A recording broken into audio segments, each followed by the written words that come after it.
नमस्कार, लक्षवेधीमध्ये आपल्या सगळ्यांचं स्वागत। मी प्रसाद काथे।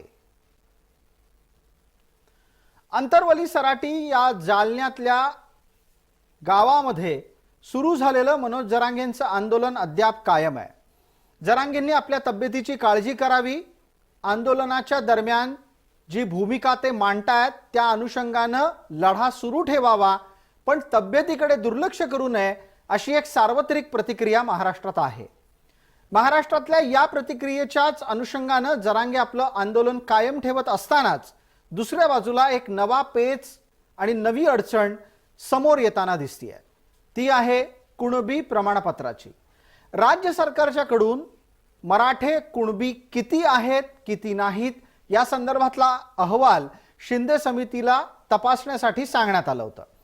या समितीने आतापर्यंत केलेल्या तपासाच्या अनुसार आत्ताच्या घडीला जवळपास 12,000 मराठ्यांकडे कुणबी संदर्भातले दाखले सापडलेले आहेत अशी माहिती समोर येते आणि त्याचा प्राथमिक अहवाल राज्याच्या मंत्रिमंडळाने स्वीकारला सुद्धा आहे।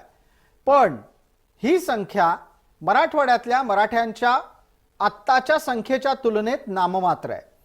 असं असताना मराठ्यांना कुणबी प्रमाणपत्र द्यायला हवीत, सरसकट मराठ्यांना सरसकट कुणबी करायला हवं, त्याच्यासाठी विशेष अधिवेशन बोलवायला हवं आणि एका कागदाच्या आधारावर मराठ्यांना सरसकट कुणबी करण्याचा आदेश निघायला हवा अशी भूमिका मनोज जरांगे घेताना दिसतात। मनोज जरांगे यांची ही भूमिका कायदेसम्मत आहे का हे तपासणं यासाठी गरजेचं आहे, कारण ज्या अनुषंगाने त्यांनी हे संपूर्ण आंदोलन उभं केलंय आणि त्या आंदोलनाला महाराष्ट्रातला समस्त सकल मराठा समाज पाठिंबा देतोय, त्या मराठा समाजाला याची जाणीव होणं गरजेचं आहे की कोणताही कागद न दाखवता केवळ आणि केवळ मराठा नोंद असलेल्या व्यक्तीला कुणबी केलं जाऊ शकतं का। चातुर्वर्ण व्यवस्थेमध्ये मराठा क्षत्रिय गटात येतात, कुणबी शूद्र गटात येतात। सवर्ण असा सरकारी कायद्याने सरकारी आदेशाने शूद्र होऊ शकतो का हेही घटनात्मक बाबींवर तपासावं लागेल। आत्ताच्या घडीला मराठ्यांना आरक्षण हवं आहे, ते दिलंच गेलं पाहिजे या आग्रही भूमिकेच्यासाठी महाराष्ट्रभर आंदोलन होत असताना नक्की कुठलं आरक्षण हवंय याचं उत्तरही जरांगेंना समाजाला द्यावं लागेल। एका बाजूला आरक्षणाच्या साठीची भूमिका मांडली जात असताना ती टप्प्याटप्प्यानं आणि सारखी सारखी बदलणं परवडणारं नाही, कारण अशा पद्धतीनं जर आंदोलनाचं नेतृत्व म्हणून जरांगे आपली भूमिका बदलताना दिसले तर नक्की आंदोलन कोणत्या वाटेनं पुढे चाललंय हे उत्तर सापडणार नाही, परिस्थिती गोंधळाची निर्माण होईल। महाराष्ट्रात हा गोंधळ नक्की कुणाला घालायचा असेल तर त्याच्यासाठी जरांगेंनी आपला खांदा उपलब्ध करून देता कामा नये हे निक्षून सांगण्याची गरज आहे। कारण आरक्षण मागण्याचा अधिकार प्रत्येकाला आहे, आरक्षण देण्याचा अधिकार घटनादत्त आहे। आपण देशाची रचना ही घटनेच्या आधारावर करतो, चालवतो, मांडतो। त्या राज्यघटनेमध्ये मराठ्यांना आरक्षण मिळू शकतं का याचं उत्तरही शोधावं लागेल। जरांगे पाटील एका बाजूला एका कागदाच्या आधारावर सरसकट मराठ्यांना सरसकट कुणबी करा म्हणत असतील तर असं आरक्षण मिळू शकणार नाही हे सुद्धा सांगायला हवं आणि तशाच प्रकारे कुठलीही भूलथाप ही आत्ताच्या घड्याला मराठ्यांना देता कामा नये, ती कोणीही देता कामा नये हे सुद्धा मनोज जरांगेंना सांगायला हवं। कारण अशा प्रकारच्या भूलथापांमुळे जर समाजमन उग्र झालं तर प्राप्त स्थितीमध्ये ते ना राज्याला परवडणार आहे ना सामाजिक रचनेला परवडणार आहे। एकूणात ही संपूर्ण रचना ही प्राप्त स्थितीमध्ये ज्याच्याकडे पुरावा आहे त्याला त्या संपूर्ण प्रकरणात अपेक्षित ते आरक्षण मिळू शकतं असं सांगणारी असताना सरसकट सगळ्यांनाच कुणबी करा हा मनोज जरांगेंचा आग्रह योग्य नाही याची आठवण त्यांना करून द्यायला हवी। कारण त्या निमित्तानं अख्खा मराठा समाज हा आपल्याला एका क्षणात कोणीतरी कुणबी करून टाकतंय या आनंदात आणि भावनेत जगत असेल तर त्यांना हलवून जाग करण्याची गरज आहे। आजवर महाराष्ट्राला अनेक मराठा नेते लाभले, यापैकी कुठल्याही मराठा नेत्यानं ना मराठ्यांना आरक्षण दिलं ना मराठ्यांच्या आरक्षणाच्या आंदोलनात कुठलंही सक्रिय योगदान दिलं। राज्यात परिस्थिती बदलली आणि आपल्या विपरीत परिस्थिती आहे असं लक्षात आल्याच्या नंतर ज्यांनी कुणी मराठा आरक्षणाचं आंदोलन चालवलेलं आहे त्यांचा हेतू शुद्ध नाही हे मनोज जरांगेंना लक्षात यायला हवं। मनोज जरांगे यांच्या तब्येतीची काळजी आम्हालाही आहे, मनोज जरांगेंच्या आंदोलनातल्या भूमिकेची काळजी आम्हालाही आहे। आमच्या कार्यालयात फोन करून किंवा मला समाज माध्यमातून बोलून शिव्या घालून काहीही मिळणार नाही। धमक्या देऊन मराठ्यांना आरक्षण मिळणार नाही हे सुद्धा सांगण्याची गरज आहे। आरक्षण हवं असेल तर ते घटनादत्त मार्गानेच मिळेल, त्यासाठी घटनादत्त असाच लढा द्यावा लागेल। हिंसक मार्ग अवलंबणं परवडणारं नाही। आजवरची कुठलीच हिंसक आंदोलनं ही त्यांचं लक्ष साध्य करू शकलेली नाहीत हे सुद्धा मराठ्यांना सांगणं गरजेचं आहे। हिंसाचार टाळा, शांततेच्या मार्गाने आपल्या मागण्या सरकारसमोर न्यायदत्त आणि लोकशाही मार्गाने ठेवा। सरकारला जेरीस आणण्याचे अनेक मार्ग लोकशाहीत सुद्धा आहेत हे विसरू नका। या सर्व परिस्थितीला सामोरं जात असताना केवळ आणि केवळ आपल्या मनाला पटणारी भूमिका मांडली जात नसेल तर त्या माणसाला फोन करून धमकी देण्याचे मार्ग करत असाल तर हे सहानुभूती गमावणारं कृत्य आहे हे विसरू नका। आमच्या कार्यालयात धमक्या देणारे फोन येत आहेत, मला वैयक्तिकरित्या सुद्धा समाज माध्यमातून शिव्या घातल्या जात आहेत। यानं कुठल्याही आरक्षणाच्या आंदोलनाला यश मिळणार नाही हे मी नम्रपणे सांगू इच्छितो। आता या इतक्या लांबलचक प्रस्तावनेचं कारण आहे सरसकट मराठ्यांना सरसकट कुणबी करा ही भूमिका गोंधळात टाकणारी आहे। ती मराठा आरक्षणाला वेगळ्या वाटेला घेऊन चालली आहे हे आम्हाला अधोरेखित करावंसं वाटतं। म्हणूनच या चर्चेत या निमित्तानं आपल्या सोबत कोण मान्यवर आहेत त्यांचा परिचय करून देण्यापूर्वी मला पटकन आधी सरसकट मराठ्यांना सरसकट कुणबी करा या संदर्भात मुख्यमंत्री शिंदे काय म्हणाले ते आपल्याला ऐकवायचं आहे आणि त्याचबरोबर जरांगे पाटील काय म्हणाले तेही ऐकवायचं आहे। आधी आपण या दोघांच्या भूमिका ऐकणार आहोत, मग चर्चेसाठी जे मान्यवर आपल्या सोबत आहेत त्यांच्यापर्यंत पोहोचणार आहोत।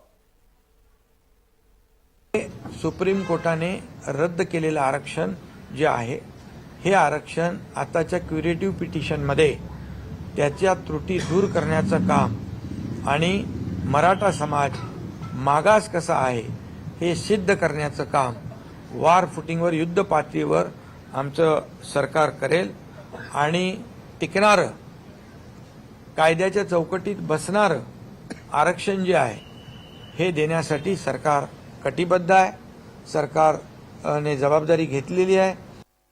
महाराष्ट्रातल्या मराठा समाजाला सरसकट कुणबी प्रमाणपत्र देण्याच्या हालचाली या 2 दिवसाच्या आत विशेष अधिवेशन बोलून करावं, कारण मात्र आम्ही थांबायला तयार नाही। पुन्हा एकदा सांगतो, तुम्ही परत म्हणू नका सरकार की असं काय झालं, अर्धवट आम्ही घेणार नाहीत आणि ते पाऊल तुम्ही उचलू नका ही तुम्हाला हात जोडून विनंती आहे। धन्यवाद। आपण चर्चेसाठी आपल्या सोबत असलेल्या मान्यवरांपर्यंत पोहोचतोय। डॉक्टर चंद्रसेन कोठावळे हे मनोज जरांगे पाटील यांचे समर्थक या नात्यानं आपल्या चर्चेत आहेत। आपल्या सोबत ओबीसीचे नेता अभ्यासक या नात्यानं श्रावण डेवरे आहेत। आबासाहेब पाटील मराठा समन्वयक या नात्यानं आपल्याला या चर्चेत प्रत्यक्ष थोड्याच वेळात दिसतील। मला पटकन विचारायचं आहे डॉक्टर चंद्रसेन कोठावळे आपल्याला, चंद्रसेन कोठावळे आता ज्या पद्धतीनं मराठा आंदोलन पुढे सरकतं आहे या आरक्षणाच्या आंदोलनाच्या निमित्तानं आपण नक्की कोणतं आरक्षण अपेक्षित करताय? सरसकट मराठ्यांना सरसकट कुणबी करण्याचं आरक्षण अपेक्षित करताय का सरसकट मराठ्यांना सरसकट मराठा म्हणून अपेक्षित करता आहात आरक्षण? काथे सर नमस्कार। नमस्कार। मराठा आरक्षणाच्या संदर्भामध्ये मराठ्यांना ओबीसी प्रवर्गामधून मराठा कुणबी प्रमाणपत्राच्या आधारे 50% आतून कायम टिकणारं आरक्षण मराठा समाज बांधवांना हवा आहे आणि जरांगे पाटील मराठा आंदोलनाचे प्रणेते जरांगे पाटील यांनी सुद्धा हेच सांगितलेलं आहे की आम्हाला ओबीसीच्या प्रवर्गामधून कुणबी तत्सम प्रमाणपत्राच्या आधारे मराठा समाज बांधवाला हे आरक्षण दिलं पाहिजे आणि त्यासाठी आग्रही स्वरूपाची भूमिका आहे आणि ते आरक्षण शासनाने दिलं पाहिजे अशा प्रकारचा मराठा समाज बांधवांचा आग्रह आहे. डॉक्टर चंद्रसेन कोठावळे, आपण ही जी भूमिका मांडली त्यातला हा जो कुणबी होण्याचा आग्रह आहे हा व्यवहार्य आहे का? ज्यांच्याकडे कागद नाही ते सुद्धा कुणबी होऊ शकतील का? हा मुद्दा कळीचा आहे. जो तपशील आमच्याकडे आहे तो असं सांगतो की शिंदे समितीला सुमारे 12,000 जणांचे पुरावे सापडलेत. ती 12,000 मंडळी कुणबी होऊ शकतात जर त्यांच्याकडे असतील तर कागदपत्र, पण कागदपत्र दाखवणार नाही, कुणबी करा असा आग्रह योग्य आहे का? डॉक्टर कोठावळे. काथे सर, यामध्ये काय भाग आहे बघा की ज्यांच्याकडे डॉक्युमेंट किंवा पुरावे कायदेशीर स्वरूपाचे आहेत त्यांना तर ते कुणबी प्रमाणपत्र दिलं गेलंच पाहिजे, परंतु ज्यांच्याकडे कायदेशीर पुरावे नाहीत परंतु ते कुणबी आहेत किंवा ज्यांच्याकडे कायदेशीर पुरावे आहेत अशा कुणबी समाज बांधवांचे बाकीचे सगळे नातेवाईक आहेत, ते डायरेक्ट आणि इनडायरेक्ट स्वरूपाचे नातेवाईक आहेत आणि ते नातेवाईक असल्यामुळं त्यांना कोणत्या प्रकारे आपण कुणबी प्रमाणपत्र नाकारणार हाही एक महत्वाचा प्रश्न आहे. आणि म्हणून आता प्रश्न असा आहे बघा की विदर्भातले कुणबी आणि मराठवाड्यातले कुणबी हे एकमेकांचे पाहुणे आहेत, रोटी बेटी व्यवहार होतो त्यांचा आणि पिढ्यानपिढ्या हे चालू आहे. मग विदर्भातले कुणबी आहेत आणि मराठवाड्यातले कुणबी नाहीत अशा प्रकारचा भेदभाव हा चालत आलेला आहे आणि हा भेदभाव मिटवण्याची गरज आहे आणि हा भेदभाव मिटवून मराठ्यांना कुणबी प्रमाणपत्राच्या आधारे या ठिकाणी आरक्षण देणं गरजेचं आहे असं मला वाटतं. ठीक आहे. डॉक्टर चंद्रसेन कोठावळे, आपण आपल्या दोन्ही प्रश्नांच्या निमित्तानं सविस्तर भूमिका मांडली. मी तुम्हाला न अडवता तुमचं पूर्ण म्हणणं ऐकून घेतलेलं आहे. आता आपल्याला इतर मान्यवरांपर्यंत पोहोचायचं आहे. आबासाहेब पाटील फोनवर आहेत, श्रावण डेवरे फोनवर आपल्या प्रत्यक्षरित्या आहेत, आपल्याला ते दिसतात. आबा पाटील, माझा आवाज आपल्याला येतोय का? हा येतोय सर, येतोय. अच्छा, तुमचा आवाज थोडासा स्पष्ट येणं गरजेचं आहे आणि आबासाहेब तुम्ही जर दिसलात तर प्रेक्षकांनाही आवडेल तुम्हाला बघायला. माझा प्रश्न आपल्यासाठी असा आहे, डॉक्टर चंद्रसेन कोठावळे यांनी जो तर्क दिलाय आणि ज्या तर्काच्या आधारे कागदपत्र नसलेल्याला पण कुणबी करा अशी मागणी लावली जातीये समोर पुढे, ती मराठवाड्यापुरती योग्य आहे का ती सरसकट महाराष्ट्रात होणं शक्य आहे? तुम्ही यावर बोलणार आहात आणि अभ्यासक या नात्यानं मी श्रावण डेवरेंनाही तुमच्या नंतर संधी देणार आहे. आबासाहेब पाटील, आपलं 1 मिनिट सुरू होत आहे. प्रसादजी, त्यांचं आता कोण वक्ते बोलले त्यांचं मी संपूर्ण ऐकू शकलो ना, मी प्रवासात असल्यामुळे. पण आपण जो काही प्रश्न विचारला आहे त्याच्या संदर्भामध्ये मला असं सांगायचं आहे की आता त्यांचं म्हणणं असं आहे की सरसकट सगळ्यांना कुणबी प्रमाणपत्र देण्यासंदर्भामध्ये, परंतु त्याच्यात आता मागच्या डिबेटमध्ये सुद्धा जी काही चर्चा झाली होती की बऱ्याच लोकांचं म्हणणं असं आहे की कुणबी एकच आहे आणि मराठा आणि कुणबी एक असल्यामुळे आपण त्याच्यामध्ये सगळ्याला सरसकट कुणबी प्रमाणपत्र देण्यात यावं असं म्हणणं येतं एकंदरीत. परंतु आता शासन स्तरावरती जे निकष आहेत ते निकष कसे पूर्ण करणार हा महत्वाचा प्रश्न आहे आणि सरकार त्याच्यावरती कशा पद्धतीनं विषय घेणार आहे. कारण मराठा आणि कुणबी मराठाच्या नोंदी आहेत त्यांना तर सर्टिफिकेट हे मिळणारच आहे, परंतु ज्यांच्या जे मराठा म्हणून ज्यांची जात लागलेली आहे, ज्यांच्या नावावरती मराठा आहे, अशा लोकांना कुणबी सर्टिफिकेट देण्याचा जर विषय घेतला तर मग त्याच्यामध्ये एक सरकारला असा GR काढावा लागेल की मराठा कुणबी मराठा एकच जात आहे अशा पद्धतीचा शासन निर्णय त्याला करावा लागेल आणि मगच तो त्याच्यावरती मग आरक्षण मिळेल की नाही मिळेल हे अभ्यासक किंवा संबंधित लोक त्याला सांगू शकतील. याच्यावरती बिलकुल. आबासाहेब पाटील, या निमित्तानं आपण आपल्या सोबत असलेले अभ्यासक श्रावण डेवरे यांच्यापर्यंत पोहोचूया. श्रावणजी, गेले कित्येक दिवस टप्प्याटप्प्याने आपण या मुद्द्याची चर्चा करत असताना जो मुद्दा वारंवार समोर येतो आणि ज्याचं प्रबोधनात्मक चर्चेतलं मत प्रदर्शन होणं अपेक्षित आहे त्यासाठी आपण या चर्चेत आहात. ज्यांच्याकडे कागद नाही, थोडक्यात ज्यांच्याकडे वंशावळीचे पुरावे नाहीत, त्यांना सरसकट कुणबी करता येईल का? सरसकट मराठ्यांना पुरावे नसताना पण सरसकट कुणबी करता येईल का? ज्यांच्या हातामध्ये सत्ता असते त्यांना कुठलाही कायदा, कुठलंही संविधान, कुठलीही लोकशाही सगळं काही गुंडाळून ठेवून त्यांना ते काम करता येतं, कारण त्यांच्या हातात सत्ता आहे. आता मुख्यमंत्री एकनाथराव शिंदे काय म्हणाले, तुम्हीच ते शब्द मला सांगितले. काय म्हणाले मुख्यमंत्री की आम्ही मराठा समाजाला आरक्षण द्यायला कटिबद्ध आहोत, आम्ही ते देणारच आहोत. याचा अर्थ काय होतो की आम्ही ते देणारच आहोत. काय पुरावे असतील नसतील काय तुमचं ते तिकडे गुंडाळून ठेवा सगळं, आम्हाला या सगळ्यांना आरक्षण द्यायचंय मराठ्यांना. याचा परिणाम काय होतो की खालचे जे सरकारी कर्मचारी असतात, अधिकारी जे असतात, यांच्यावर दबाव येतो की आपला मुख्यमंत्रीच कटिबद्ध आहे तर आपल्याला बी कटिबद्ध राहावं लागेल, नाही तर आपल्या नोकरीचा प्रॉब्लेम येईल, नाही तर आपली कुठेतरी बदली होऊन जाईल. म्हणजे एकीकडे मुख्यमंत्र्यांनी वरून दबाव निर्माण करायचा आणि नंतर खालून मग या लोकांनी त्या अधिकाऱ्यांच्या गाड्या जाळायच्या, त्यांची घर जाळायची, त्यांचे ऑफिस जाळायचे. अशा प्रकारे दोन्ही बाजूने दबाव आणून सरकारी अधिकाऱ्यांना दहशतीखाली घेऊन यांना कुणबी सर्टिफिकेट यांना मिळवायचं आहे. तुम्ही याला आंदोलन वगैरे म्हणतात आणि मगाशी तुम्ही प्रबोधनात्मक चर्चा वगैरे, ही आता ते सगळं गुंडाळून ठेवलं गेलंय. प्रबोधन, वैचारिक चर्चा, कायदा विधा सगळं गुंडाळून ठेवलेलं आहे. आता हे आंदोलन राहिलेलं नाही. तुम्ही कोणत्या अर्थाने जाळपोळ आंदोलन म्हणतात, कोणत्या अर्थाने तुम्ही घरांना आगी लावल्यात, हॉटेल जाळलं गेलं, आमच्या एका कार्यकर्त्याचं सुभाष राऊत म्हणून त्यांचं घर जाळलं गेलं, त्यांचं हॉटेल जाळलं गेलं, याला तुम्ही आंदोलन कसं काय म्हणू शकतात? ही सरकार पुरस्कृत गुंडगिरी आहे आणि या सरकार पुरस्कृत गुंडगिरीला तुम्ही आंदोलन कसं काय म्हणता? मला आंदोलन काय असतं? आंदोलन हे लोकशाहीच्या मार्गाने चालतं, शांततेच्या मार्गाने चालतं. आणि महात्मा गांधींनी जेव्हा 1942ला चढेजाव आंदोलन केलं त्यावेळेस महात्मा गांधींच्या समोर अहिंसा हा महत्वाचा मुद्दा होता आणि चोरीचं लुटमार प्रकरण घडलं आणि तेव्हा महात्मा गांधींनी सांगितलं की या लुटमार करणाऱ्या लोकांचं आंदोलन मला चालवायचं नाही आहे, या हिंसक लोकांचं आंदोलन मला चालवायचं नाही. महात्मा गांधींनी ते चालू आंदोलन मागे घेतलं. जी श्रावण डेवरेजी आपला आवाज येता जरा थोडासा अडचण निर्माण होताना दिसते आहे. आउटसिंकही थोडंसं आहे. मी त्या निमित्तानं सुधारणा करण्यासाठी 1 मिनिटाचा वेळ घेतो आणि जो मुद्दा तुम्ही मांडलात त्या निमित्तानं चर्चेला आणखीन पुढे नेतो. एका बाजूला ज्या वेळेला सरसकट मराठ्यांना सरसकट कुणबी करा या मागणीसाठी जरांगे पाटील आग्रही दिसत आहेत आणि ही मागणी योग्य नाही, ही अशा प्रकारे शक्य नाही हे मराठ्यांना सांगण्याची गरज असताना तसं सांगण्याची हिंमत कोणी का दाखवत नाही हा प्रश्न आहे.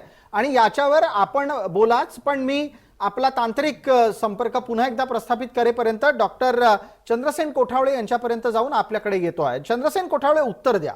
सरसकट मराठ्यांना सरसकट कुणबी कागदपत्राच्या शिवाय करा हे शक्य नाही. कागदाशिवाय सरकार चालणार नाही, कागदाशिवाय सरकारमधला कुठलाही निर्णय कायद्याच्या आधारे टिकणार नाही हे मराठ्यांना सांगण्याची गरज आहे.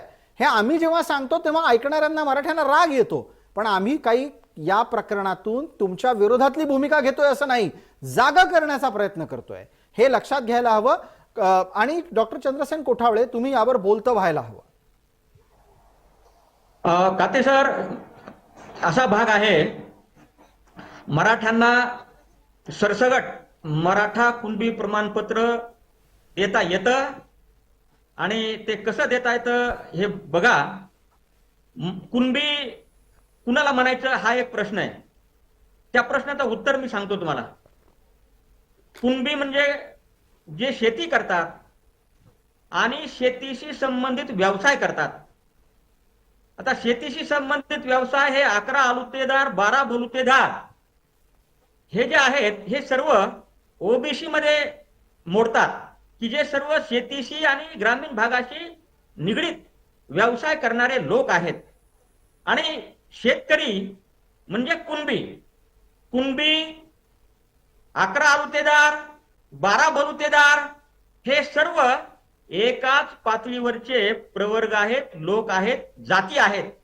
आणि मग 11 आलुतेदार आणि 12 बलुतेदारांना जर आपण कुणबी प्रमाणपत्र देऊन ओबीसी मध्ये म्हणजे ओबीसी प्रवर्गामध्ये त्यांना समाविष्ट करत असू, तर कुणबी आणि शेतकरी यांना सुद्धा ओबीसी मध्ये समाविष्ट करणं ही अत्यंत आवश्यक आहे.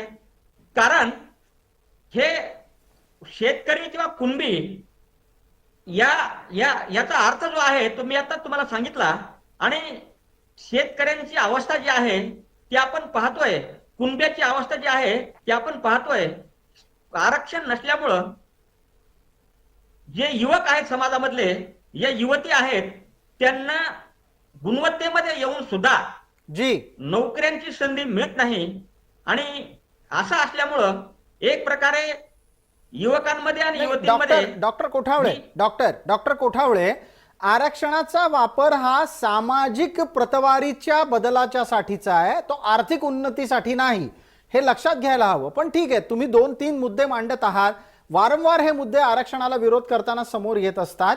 मला या निमित्तानं पटकन आबासाहेबांना आपण मांडलेल्या मुद्द्याच्या आधारे बोलतं करायचं आहे आणि मग श्रावण ढेबरेंपर्यंतही आपण पोहोचू. आबासाहेब पाटील, आवाज आता आपल्यापर्यंत नीट पोहोचला असेल. इथे मुद्दा असा उपस्थित झाला, जो शेती करतो तो कुणबी.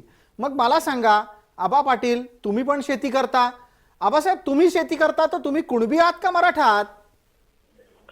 प्रसादजी, आपण जो प्रश्न विचारलेला आहे, शेतकरी म्हणजेच कुणबी, कुणबी म्हणजे शेतकरी, ही जरी व्याख्या बरोबर असली, नाही, मुळात ही व्याख्या बरोबर आहे का ते पण सांगा. आणि इतकी सहज आणि सोपी व्याख्या कुठल्याही जातीची असू शकते का? शेतकऱ्याला कुणबी म्हणजे शेतकरी, शेतकरी म्हणजेच कुणबी, ही जी व्याख्या आहे. परंतु शेतकरी म्हटल्यानंतर सगळे शेतकरी आले आणि मराठ्यांना कुणबी म्हणलेलं आहे. त्याच्यामध्ये मराठा कुणबी म्हणजे शेतकरी, मराठा शेतकरी असा विषय होता. परंतु त्याच्यामध्ये नंतर 2 जाती निर्माण झाल्या, मराठे वेगळे झाले, कुणबी वेगळी झाले आणि त्याच्यामध्ये मराठा कुणबी वेगळे झाले, कुणबी मराठा वेगळे झाले, अशा वेगवेगळ्या जाती लावण्यात आल्या. आणि कुणबीमध्ये सुद्धा अजून बऱ्याच जाती आहेत, लेवा कुणबी आहे आणि बरेच त्याचे प्रकार आहेत, ते मला आता सांगता येणार नाहीत. परंतु हे असताना की त्याच्यामध्ये आता आरक्षणाचा ज्या वेळेला विषय येतो, त्यावेळेला आता सर्टिफिकेट आपल्याला ज्या वेळेला पाहिजे असतं, कुणबी सर्टिफिकेट, त्यावेळेला तुम्ही मगाशी सांगितलं की आपल्याला ती जात म्हणून नोंद पाहिजे, कुणबी नोंद असेल तरच आपल्याला कुणबी सर्टिफिकेट मिळतं. आता ते मराठ्यांना कुणबी सर्टिफिकेट कसं मिळेल, तर मगाशी मी आपल्याला सांगितलं ते कुणबी मराठा, मराठा कुणबी एकच आहे असा शासनानं GR काढला की त्याच्या तरच तो आपल्याला पुढे होऊ शकतं. परंतु याच्यावरती सरकार कशी भूमिका घेणार आहे हे महत्वाचं आहे. दुसरा प्रश्न आहे की आता मगाशी एक श्रावण देवरे नावाचे एक अभ्यासक आहेत, तथाकथित अभ्यासक, ऐकतात ते आपल्याला ऐकतात ते, तथाकथित अभ्यासक आहेत, ते स्वयंघोषित अभ्यासक आहेत. तर त्यांना तुम्ही टीव्हीवरती नीट बोलायला सांगा, नाहीतर मी सगळ्या चॅनेलच्या समोर या माणसाला मी एकेरी भाषेत उल्लेख करेल. ज्या पद्धतीनं मनोज जरांगेंच्या आंदोलनात ते गुंडगिरी, दडपशाही आणि ते वेगळ्या पद्धतीनं घेऊन चालल्यात की त्याच्यामध्ये तुम्हाला जे प्रश्न विचारले त्याच्यावरती त्यांनी बोलावं. ठीक आहे आबासाहेब, तुमच्या भावना पोहोचल्या. आंदोलनात निमित्तानं झालेल्या हिंसाचाराच्या बद्दल त्यांची ती चिंता होती. आपण त्या मुद्द्याला आत्ता स्पर्श नाही करायचा आहे. आपण आता हा जो कुणबी मराठा, मराठा कुणबीतला मुद्दा आहे त्याला अनुषंगून पुढे जाऊया. तुम्ही असं सांगता आहात की कुणबी मराठा, मराठा कुणबी याच्या संदर्भातला शासन आदेश येणं गरजेचं आहे. मला पटकन आपल्यासोबत असलेल्या श्रावण ढेबरे यांना बोलतं करायचंय. श्रावण ढेबरे, आपण सांगावं, शेती करणारा प्रत्येक जण कुणबी असा जर समजा आपण ग्रह करून घेत असू, तर माझे पूर्वज पण एकेकाळी शेती करणारेच असतील. भारतात बहुसंख्य लोक आजही शेती करतात, पण ते सगळेच कुणबी नाहीत. आणि मी काही या स्थितीमध्ये ना मराठा आहे ना कुणबी आहे. मग अशा वेळेला माझे पूर्वज जर समजा शेती करणारे निघाले तर मला कुणबी होता येईल का? या देशामध्ये सर्वात मोठा शेतकरी अमिताभ बच्चन आहे. अमिताभ बच्चन. मग अमिताभ बच्चनने पण अर्ज करायचा का की मला कुणबी सर्टिफिकेट द्या, मला ओबीसी सवलती द्या? अहो, सगळे कारखानदार, सगळे भांडवलदार, अंबानी अदानी पासून तर सगळे टाटा बिर्ला पर्यंत यांच्या नावावर हजार एकर जमिनी आहेत. लक्षात घ्या, शेती म्हणून. मग त्यांना तुम्ही कुणबी म्हणणार का? त्यांना तुम्ही सर्टिफिकेट देणार का कुणबी म्हणून? आणि त्यांना ओबीसी आरक्षण देणार का अदानी अंबानीला आणि अमिताभ बच्चनला? साधा कॉमन सेन्स वापरला पाहिजे. तेवढाही कॉमन सेन्स जर नसेल, तेवढाही जर अभ्यास नसेल, तर कशासाठी या सगळ्या उठाठेवी चालू आहेत? आणि सगळ्यांना मान्य आहे, म्हणजे आतापर्यंत एवढे मराठा मुख्यमंत्री होऊन गेलेत, तुम्ही पण सांगितलं की मराठा मुख्यमंत्री होऊन गेलेत, कुणीही मराठा आरक्षणावर विचार केला नाही, चर्चा केला नाही, कारण त्यांच्या दृष्टीने चुकीचा मुद्दा होता, फालतू मुद्दा होता, म्हणून त्यांनी कधीच चर्चा केली नाही. हे सगळे नाटक जे सुरू झालं, हे फडणवीस आल्यानंतर हे नाटक सुरू झालं. आणि फडणवीस यांना एक पेशवाईची परंपरा असल्यामुळे, कारण त्यांच्या आजोबा पंजोबा खापर पंजोबा कधीतरी पेशवे होते, तर पेशव्यांना एक गोष्ट माहित असते की जर या बहुजनांवर राज्य करायचं असेल तर या बहुजनांच्या जाती जातीमध्ये भांडणं लावा, धनगर विरुद्ध आदिवासी, मराठा विरुद्ध ओबीसी असं भांडणं लावा आणि यांच्यावर राज्य करा. हे पेशव्यांचं बर. सत्तेचं सूत्र आहे, अच्छा, लक्षात घ्या. म्हणजे आणि सगळ्यात तुम्हाला असं सुचवायचंय की जे काही चाललंय ते फडणवीसांच्या मुळे चाललंय. आपल्याला कोठावळेंना यावर उत्तर द्यायला संधी द्यायची आणि आबासाहेब पाटील यांनीही यावर बोलावं. कोठावळे, कोणाच्या सांगण्यावरून हे आंदोलन चाललेलं आहे? फडणवीसांच्या सांगण्यावरून चाललंय एवढं आंदोलन? काथेजी, श्रावण देवरे साहेबांना ह्या ज्या प्रतिक्रिया त्यांच्या आहेत त्या बऱ्याच पूर्वग्रह दूषित पद्धतीनं ते बोलतायत. चर्चेच्या पद्धतीने बोललं पाहिजे. मला काही चर्चेची पद्धत सोडून बोलता येणार नाही, परंतु मी त्यांना एवढंच सांगेल की त्यांनी जे उदाहरण दिलं, अमिताभला लाखो एकर शेती आहे. देवरे साहेब, तुम्ही लक्षात घ्या, मूळ शेतकरी आणि नंतर जमिनी घेऊन झालेला शेतकरी याच्यामध्ये तुम्हाला काय फरक जाणवतो? परंपरागत शेती करणारा शेतकरी हा आपल्याला लक्षात येतो आणि वरकरणी शेती घेतल्यानंतरचे शेतकरी हा आपल्याला लक्षात येतो. आणि ह्या आपण जर मागे पुरावे बघितले तर अगदी 1881 पासून आपण जर पुरावे पाहिले तर आपल्याला ब्रिटिशकालीन जनगणना पाहायला मिळते. बर. आणि तुम्हाला ब्रिटिशकालीन जनगणनेमध्ये महाराष्ट्रामध्ये 31 लाखाच्या वर कुणबीच्या नोंदी आहेत. आणि नंतरचं जे काही मंडल आयोग आहे त्या मंडल आयोगामध्ये मराठा हा शब्द प्रयोग सुद्धा किंवा ठीक आहे. मराठा हा प्रवर्ग सुद्धा ओबीसी मध्ये आहे. अशा प्रकारची यादी आहे. बर, आणि त्या यादीमध्ये आपण वेळे मर्यादेमध्ये आपली भूमिका मांडायची आहे. मला पटकन एका प्रश्नाचं उत्तर नाही सापडलं तुमच्याकडून की जरांगे पाटलांच्या आंदोलनाच्या मागे फडणवीस आहेत असा आरोप श्रावण देवरे करतायत. म्हणजे मला तर कळतच नाही की सगळ्यात जास्त टीका जरांगे पाटलांचीही फडणवीसांच्यावर आहे. एकेरीमध्ये फडणवीसांचा उल्लेख जरांगे पाटील वारंवार करतात. मग अशा वेळेला जो दावा देवरेंनी केलाय त्याच्यावरचं उत्तर आबासाहेब पाटील यांच्याकडे आहे का? एकदा मागून बघूयात. आबासाहेब, 30 सेकंद उरली आहेत, वेळ मर्यादेत बोलावं. प्रसादजी, हा जो श्रावण देवरे आहे याला मराठा समाजाबद्दल याला प्रचंड मोठ्या प्रमाणामध्ये ह्याच्या मनामध्ये द्वेष आहे. आणि आता जो श्रावण देवरे बोलत आहे हा गांजा मारून आलेला आहे का? आता गांजा पिऊन आलाय बहुतेक मला वाटतं तो. आणि त्याला तुम्ही नीट सांगा की टीव्हीवरती चॅनेलवरती ज्या पद्धतीने मराठ्यांच्या आरक्षणाच्या बद्दल जो बोलतोय जी, आणि अशा माणसाला पुन्हा तुम्ही चॅनेलवरती बोलू नका. नाही आबासाहेब, आपल्याला मर्यादा पाळायला हव्यात. आपण तुमच्यासारख्या माणसांनी अशा प्रकारची भाषा वापरू नये, मी विनंती करतो तुम्हाला. आणि जी भूमिका मांडली त्याच्यावर 30 सेकंदात उत्तर द्या. आंदोलन कोणाच्या तरी सांगण्यावरून होतंय का? बस त्याचं म्हणणं तो कोणत्या आधारावर म्हणतो की हे आंदोलन फडणवीसांनी सांगून केले का?